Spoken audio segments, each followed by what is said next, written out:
Bien, les doy la bienvenida a todos y cada uno al video semanal. Ya estamos terminando el semestre, nos falta poquito, falta poco para el examen y para que puedan entregar todos sus trabajos, mira, en forma eh, a tiempo, ¿no? Eh, Cumpliendo los plazos establecidos. Bueno, la continuidad del tema de la teoría de las personas, nos toca ver y dejamos como título el video semanal anterior, el estado civil. Lo común es que uno diga estado civil casado, viudo, separado judicialmente, pero uno se pregunta, hijo, ¿es un estado civil? Padre, ¿es un estado civil? Madre, naturalmente uno podría llegar a decir que no, pero la respuesta es que sí. Hijo es un estado civil. Ahora, si tú le vas a hablar esto al caballero de la esquina, del almacén, no tiene por qué saberlo. Y yo tampoco te pido que lo explique, ¿ah? Porque no le va a interesar, digamos, ¿no? Si no es para nosotros, o sea, entender qué es realmente el Estado civil. Porque, por cierto, el artículo 304 del Código Civil nos entrega un concepto bastante más o menos nomás, ¿ah? Del Estado civil, ¿no? Aquí no estoy muy de acuerdo con Bello en su reacción, por supuesto. ¿Por qué? Porque el artículo 304, a propósito, por supuesto, del libro primero de las personas, ¿no? Título 17, dice, el Estado civil es la calidad de un individuo en cuanto le habilita para poder ejercer ciertos derechos o contraer ciertas obligaciones. Entonces, más, es como capacidad eso, ¿no? Pero no es un concepto eh, que podemos o que nos sirva para esta cátedra. Para esta cátedra vamos a establecer que el concepto es una calidad permanente que ocupa un individuo en la sociedad, derivada, ¿cierto?, principalmente de sus relaciones de familia. Mira que es lo importante, la familia. No voy a entrar en detalle, ¿no?, lo que es clásicamente lo que se entiende como familia, ¿no? O lo que usted quiere tener en consideración como familia. Porque nosotros como sociedad hemos avanzado respecto al concepto de familia. Hoy por hoy existe una condena al Estado de Chile por el caso de la jueza Tala, ¿no? Eh, Dar un concepto de familia estaríamos restringiéndolo, ¿no? Pero sin perjuicio de lo que pueda llegar a señalar los estatutos jurídicos, no me cabe duda que la familia es el núcleo fundamental de la sociedad. Además de ser un grupo intermedio, en la cual se estructura, por cierto. Pero, insisto, que hoy por hoy existen diferentes tipos de familias. Familias monoparentales, familias de igualdad, ¿no? Lo importante, pienso yo, es lo que significa y lo que implica en las relaciones de familia, cómo se va estructurando nuestra colectividad social. Bueno, primero, aparte de característica del Estado civil, es personalísimo. Es personalísimo y además constituye, como ya sabemos, un atributo de la personalidad. Esto quiere decir que toda persona tiene Estado civil. Profesor, dígame, usted me pregunta si una persona jurídica también tiene Estado civil.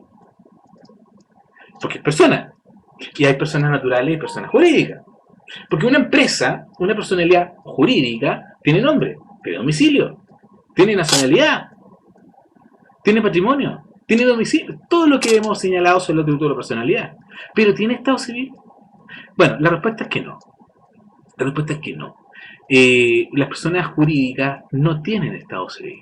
Sin perjuicio que existe una jurisprudencia italiana en la cual nos señala que las filiales de la empresa serían como los hijos. Pero ya eso es muy extremo, ¿no? Comentar dicho hecho. Bueno, aparte de ser un atributo de la personalidad y ser una de las características personalísimo, ¿no? Hay que entender que el Estado civil da origen, ¿no? A derechos y obligaciones. ¿Por qué?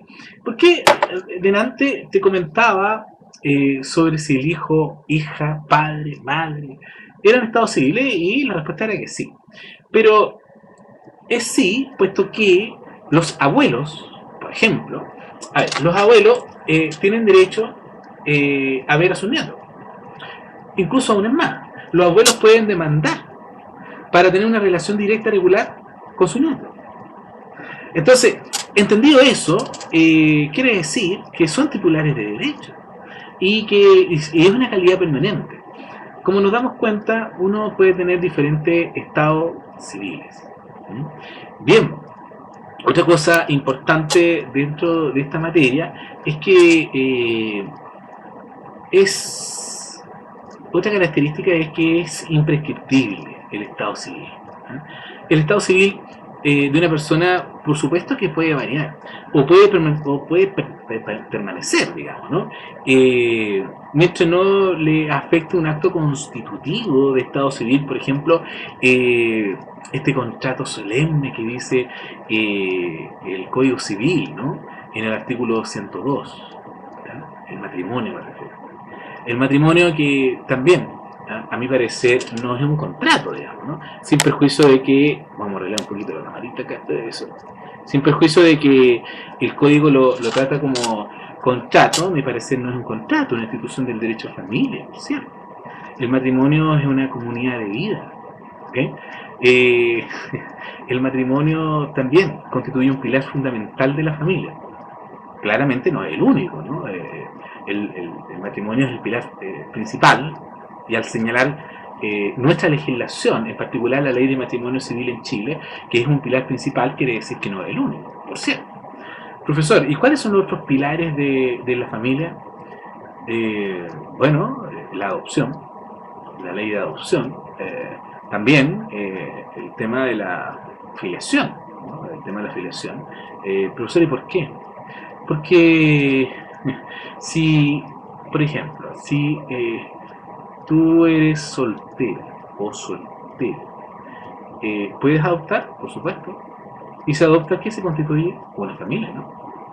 Entonces, claramente la adopción también es una fuente del derecho de familia. Y también, hoy por hoy, el acuerdo de unión civil. ¿Ok? Eh, Cuando tratábamos la teoría de la ley, les señalé que las leyes no alcanzan a regular cada y una de las particularidades o situaciones pertinentes de nuestra cotidianidad. Entonces, van quedando anacrónicas.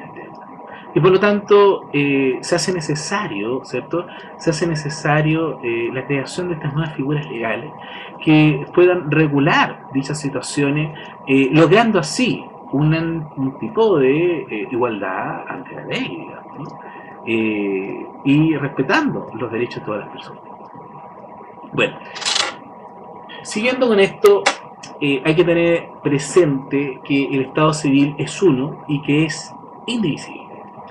Lo otro, una clase de filiación, ¿no? Matrimonio, en cada una de las relaciones pueden tener solo un estado civil, pero ambos pueden suponer dos estados civiles basados en relaciones diferentes. Otra cosa importante, y también es una pregunta de examen, ¿ya? Para que me coloquen atención, es cuáles son las fuentes del Estado civil. Al respecto, hay que señalar tres grandes palabras: hechos, actos y sentencias. Hechos, actos y sentencias. ¿Hechos como cuáles? Bueno, hechos como un hecho jurídico de la naturaleza, el nacimiento. Si nace mi hijo, tiene la calidad de hijo.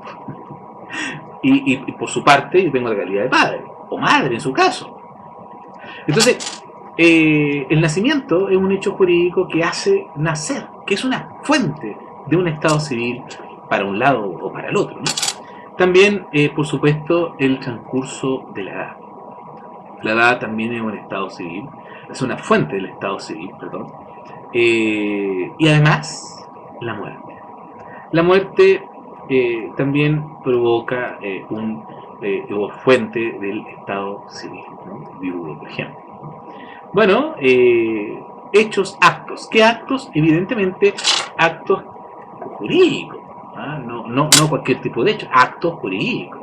Y esos actos jurídicos podríamos llegar a señalar, por ejemplo, el reconocimiento por escritura pública de un hijo, o constituirse en el registro civil para reconocer un hijo, o, por ejemplo, el acto que habíamos señalado solemne, ¿no? El matrimonio, que a mi parecer es una comunidad de vida.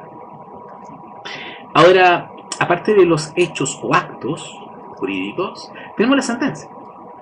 La sentencia que, por cierto, declara el reconocimiento forzado de un hijo, o declara el tema de la afiliación. Ahora, ¿cómo? Esas son las fuentes, ¿ya? Hechos, actos y sentencias. Vamos a ver ahora cómo se prueba el estado civil. Tú te metes a registrocivil.cl y sacas tu certificado, tú dices, ¿no? Bueno, sí, es un certificado, puede llegar a ser como se puede llegar a aprobar. Además de los certificados, también las actas de partida del registro civil. Ahora, es importante, respecto de esto, recordar una norma de nuestro Código Civil. Al respecto, el artículo 1700. ¿Por qué? Porque el artículo 1700 nos señala lo siguiente. El instrumento público, ¿cierto? Hace plena fe en cuanto al hecho de haberse otorgado y su fecha, pero no en cuanto a la verdad de las declaraciones que en él hayan hecho los interesados. En esta parte no hace plena fe, sino contra los declarantes. Ahora, las obligaciones de descargo contenido en él hacen plena prueba respecto al otorgante y de las personas a quienes se transfieran dichas obligaciones y descargos por título universal y singular. Ahora, bueno, recordar esto, ¿por qué? Porque es importante hacer notar lo siguiente, que en cuanto a la prueba, tratándose de instrumentos públicos, estos pueden ser impugnados por declarantes, ¿no? Bien.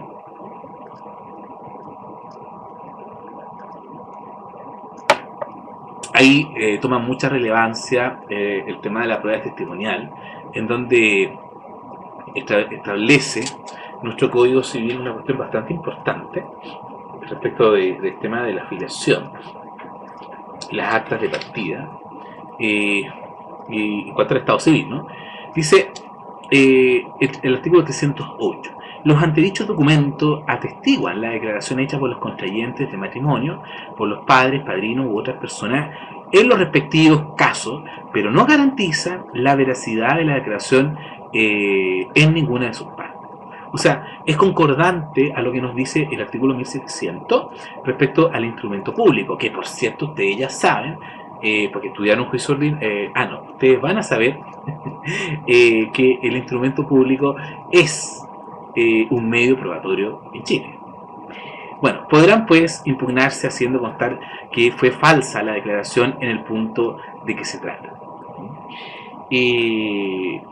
Ahora, este tema de la prueba testimonial, ¿no? Es bastante particular. ¿Por qué? Porque podrán impugnarse y constar la falsedad, como dice acá el Código Civil, la declaración en el punto que se trata. Esta norma hace posible entonces, por ejemplo, algún tema de nulidad, ¿no? O que falten algunos tipos de partidas también, ¿no? Porque ¿qué pasa, por ejemplo, si faltan las partidas? Antiguamente los nacimientos se inscribían en la iglesia y luego una iglesia se quemaba y se quemaba conjuntamente con todos los documentos escritos. nosotros sabemos que hoy está la era de la tecnología, sin perjuicio que existe la obsolescencia informática, ¿no? Como ustedes muy bien saben. Pero puede suceder que no existan constancia del famoso estado civil. Entonces, ¿cómo nosotros podemos probar, ¿no? ¿Cómo nosotros podemos, cuando faltan todos estos certificados o partidas? Bueno, por todo cualquier otro tipo de documento de autenticidad que nos puedan aportar, digamos, la veracidad de ese hecho. Ahora, también por declaración de testigos, como habíamos señalado, que hayan presenciado los hechos constitutivos del Estado civil y que, por cierto, deben ser testigos presenciales. Por último, puede probarse por la posesión notoria del Estado civil, que tiene tres grandes elementos. La posesión notoria, a saber, nombre, trato y fama.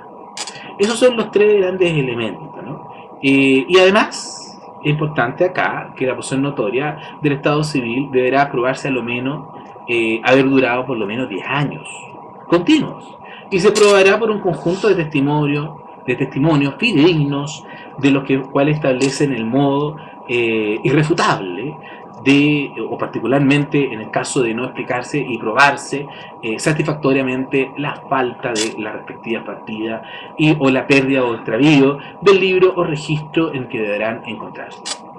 Entonces, bueno, hoy por hoy se hace mucho más difícil porque existen estas nubes tecnológicas, ¿no? Estos respaldos que existen, sin perjuicio, como dije, la obsolescencia de la información. Y la obsolescencia de la información hace que existan otros peligros hoy por hoy, ¿no? Virus, u otros tipos de especies, hardware maliciosos que puedan dañar dicha información y extraer información. Bueno, hay dos artículos importantes que me interesa que se lea y que se estudie.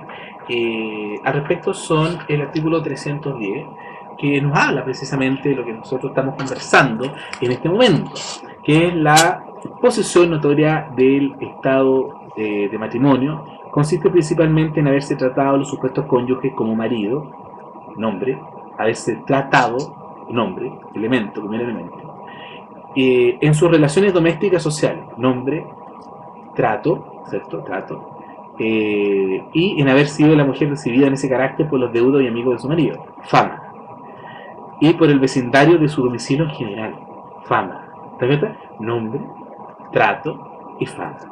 Entonces, claro, de este artículo hemos extraído, ¿no? Tres grandes elementos para saber la famosa posesión notoria de Estado civil. Estas normas no se aplican, por supuesto, a la filiación, ¿no? Señalemos que filiación, filia, viene de hijo, por supuesto, entre paréntesis, ¿no? Bueno, la sentencia judicial es una fuente del Estado civil, como se dijo, pero para que una sentencia sea fuente del Estado civil es menester o necesario que aparezca una cuestión accesoria a un problema diverso. O sea, la cuestión principal debatida debe haber sido el Estado civil, ¿no? Entonces, hay ciertas características que exige nuestro legislador a propósito del artículo 316. Y dice: para que los fallos de que se trata en el artículo precedente produzcan los efectos en el que se designa, es necesario que hayan pasado en autoridad de cosa juzgada, que se hayan pronunciado contra legítimo, contradictorio, y que no haya habido colusión en el juicio. Bueno, esto son ciertas características que deben concurrir para que surtan efecto las sentencias judiciales en esta materia. La acción que se ejercita se llama acción de reclamación de Estado, ¿no? El hecho de esta materia del Estado civil, bueno, ustedes lo van a estudiar con más detenimiento ya en cuarto año de Derecho, cuando le pasen Derecho de Familia. Por de pronto eso es suficiente. Ahora nos vamos rápidamente a los derechos de la personalidad, amigo Sergio. Ahí sí. Aparte de los atributos de la personalidad, tenemos también los derechos a la personalidad. ¿Qué son los derechos a la personalidad? Es un vasto conjunto de derechos que no están totalmente, incluso al día de hoy, determinados, y que son inherentes al individuo, a la persona, ¿no? Y constituye, digamos, un atributo de la persona por ser tal y en consecuencia son iguales para todos. Podemos mencionar algunos a la luz del capítulo tercero de nuestra Carta Fundamental, a saber, el artículo 19, ¿no? En su parte enumerando, ¿no? El número 1, el derecho a la vida, a la integridad física, el número 7, el derecho a la libertad personal y seguridad individual, además el derecho a reunirse, a asociarse, el derecho a opinar, a pensar y crecer. A veces tú opinas distinto y te clasifican, ¿no? De una manera, ¿no? Entonces, a veces el opinar trae consecuencias, pero trae libertad. Esto es importante. Pensar, crecer, el derecho a trasladarse, por supuesto, el derecho y a la libertad de trabajo. Ahora, la libertad de trabajo, por cierto, no significa que tú quieras ser abogado de, no sé, voy a colocar un ejemplo, ¿no? Abogado de Codelco, ¿no? 5 millones de pesos, no tengo idea de lo que pagan, ¿no?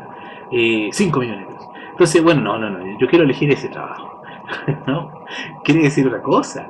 La libertad de trabajo significa que a ti no te pueden forzar a trabajar, porque atenta con la Convención Americana de Derechos Humanos, ¿ya? O sea, no me pueden forzar a trabajar. Bueno, si es tu hijo o tu hija, bueno, ahí ya es distinto, ayudar a la labor de la casa. Pero eso, bueno, no lo tengamos como trabajo forzado. Ya, eso en cuanto. Y todo esto, lo que acabamos de mencionar, el derecho a la vida, la integridad física, el tema del derecho a la libertad personal, la seguridad, seguridad individual, el derecho a reunirse, a asociarse, el derecho a pensar, crecer, el derecho a trasladarse, el derecho de la libertad de trabajo, etcétera. Todo esto podemos agruparlo en el derecho a la individualidad. ¿Ok? Bueno, luego tenemos otro tipo de derecho que es el derecho a la personalidad civil. ¿Y qué significa esto? Una protección al derecho al nombre, pero no en el sentido de atributo de la personalidad, como habíamos estudiado, sino que a oponerse a la usurpación del mismo, ¿no? O uso indebido del mismo por terceros. Que te llamen por teléfono y te digan, oiga, le voy a ocupar su nombre. ¿Pero cómo? Claro, han habido casos de estafas en cual ocupan el nombre de las personas. Entonces, y eso se llama usurpación y por lo tanto es un delito. Eh, también, también puede ser sustitución de una persona por otra, etc. ¿Ok? Bueno, también tenemos, aparte de estos dos grandes derechos, el primer derecho, que es el conjunto vasto de todos los derechos que hemos comentado a la luz del capítulo tercero de nuestra Carta Política, del derecho a la individualidad, tenemos también el derecho a la personalidad civil, como recién hemos dicho. También tenemos el derecho a la personalidad moral, y esto es protección al honor, a la reputación e incluso a los sentimientos de afección. Me detengo un poco acá, ¿por qué? Porque es tan importante hoy por hoy el derecho y respeto a la protección a la vida, eh, privada, pública y la honra de las personas y de su familia, que de por sí, ¿no? Existe un delito que dice relación con el tema de los delitos de calumnia e injuria, ¿no? En el Código Penal. Ahora, estos delitos de acción privada, por cierto, vienen a resguardar este bien jurídico protegido, pero el derecho a la personalidad moral como derechos a la personalidad, ¿no? Hay que atenderlo desde el punto de vista que se debe proteger a la familia y que se debe proteger también la honra de la persona y de su familia, ¿no? Es un elemento bastante importante y a la vida privada, ¿no? Pública. Bien, finalmente nos toca ver las personas jurídicas. Las personas jurídicas, a la luz del artículo 545 de nuestro Código Civil, dice que es un ente ficticio capaz de contraer y de ejercer, por supuesto, derechos y obligaciones civiles y de ser representado judicial y extrajudicialmente. Las personas jurídicas son de dos especies: las corporaciones y fundaciones de beneficencia pública. Hay personas jurídicas que participan de uno y otro carácter. Pero, en dos palabras, existen personas jurídicas de derecho público y derecho privado. Derecho público, todo lo que tiene que ver con el organigrama del Estado. Y de derecho privado tenemos sin fines de lucro, como las corporaciones, fundaciones, asociaciones, y tenemos con fines de lucro, que son las sociedades, sean estas civiles o mercantiles. Ahora, ¿cuál es la diferencia entre una corporación y una fundación? Imagínate la fundación esta fundación de metal, ¿no? Viene, tiene un nombre en derecho minero que no me recuerdo el día de hoy, pero la fundación es una agrupación de bienes, la corporación son agrupaciones de personas, ¿no? Y que evidentemente una agrupación, un conjunto de bienes, la fundación, pero evidentemente con un interés general, por cierto. Eh, a propósito, las corporaciones se constituyen por ley a través de la aprobación del presidente. Hoy por hoy existen asociaciones, ¿no? O sea, un grupo de vecinos, por ejemplo, en un pasaje, pueden asociarse y tener, y ser ministro de fe un funcionario de la municipalidad, ¿no? Creo que la ley 20.600, por cierto. Bueno, otra cosa importante dentro de la materia que nos toca razonar y estudiar el día de hoy es lo siguiente. Eh, la, el atributo de la personalidad a la persona jurídica tienen todos, salvo, como habíamos señalado, el estado civil. Bien, con esta materia damos por terminado la teoría de las personas. Recomendaciones: estudien todos los días, no estudien solamente para nada. Que estén muy bien. Ha sido un gusto trabajar por estas semanas con ustedes y entregar estas herramientas metodológicas para su proceso del aprendizaje en esta educación terciaria. Que estén muy bien. Nos vemos en la sesión síncrona. Hasta luego.